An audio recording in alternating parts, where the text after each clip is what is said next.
Hi everyone, in today's episode, I want to share a story that's been on my mind a lot lately.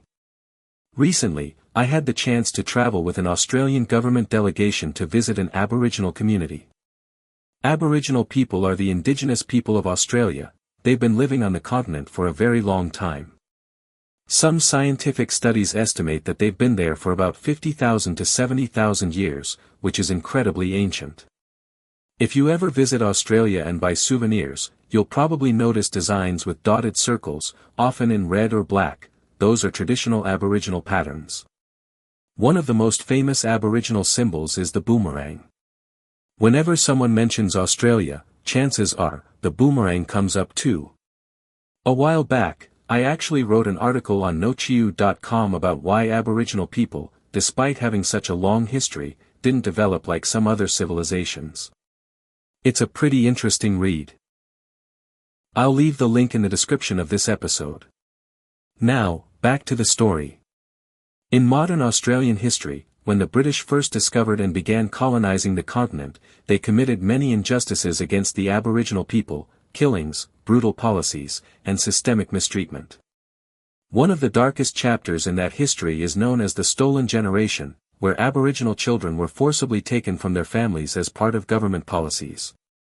This painful story is portrayed powerfully in the movie Australia, a great film, by the way, if you ever get the chance to watch it. Over time, as Australia became more modern and compassionate, the government began implementing policies to make amends. In the early 2000s, the Australian government even issued a public apology to the Aboriginal people, acknowledging the wrongs of the past. Alongside the apology came many support policies, financial aid, healthcare, and various benefits to help Aboriginal communities. At first glance, that might sound like a beautiful ending. But ironically, those very support systems have created new problems that the government is now struggling to deal with. Let me explain. I'm guessing many of us have had moments where life felt exhausting, where we wished someone would just take care of us so we wouldn't have to work anymore. Well, there's a saying in English, be careful what you wish for. And that couldn't be more true in this case. Because what some of us might fantasize about, not having to work and still being financially supported, is at the root of the crisis many Aboriginal communities are facing today. You might be thinking, how is that a problem? They live in a peaceful country, they don't have to worry about money or healthcare. Isn't that paradise? But it's not like that. When I visited one of their communities, the whole atmosphere felt heavy, honestly, kind of bleak. Data shows that crime rates and domestic violence are significantly higher in these areas. I later came to understand the deeper reasons behind it. Imagine growing up never needing to worry about money, school, or a job, because the government takes care of everything. At first, that might sound amazing. But over time, with no real purpose or direction, every day starts to feel the same. Life becomes monotonous and empty. You don't know what you're waking up for. Slowly, that leads to boredom, frustration, and eventually, people start turning to alcohol, drugs, or other destructive behaviors just to feel something. That's the heartbreaking reality many Aboriginal communities are facing today.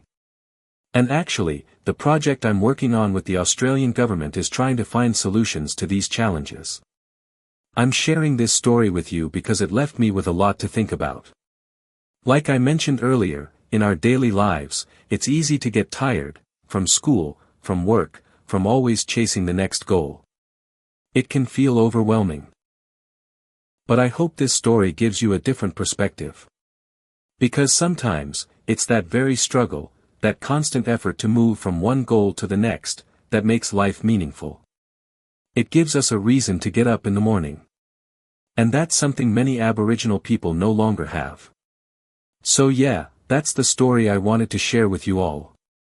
It's the first podcast episode of the new year, so maybe it's not the most cheerful topic, but I hope it gives you something to think about. And if, someday, life feels exhausting or tough, maybe this story will give you a little spark of motivation. That's it for today's episode. I'll see you all in the next one.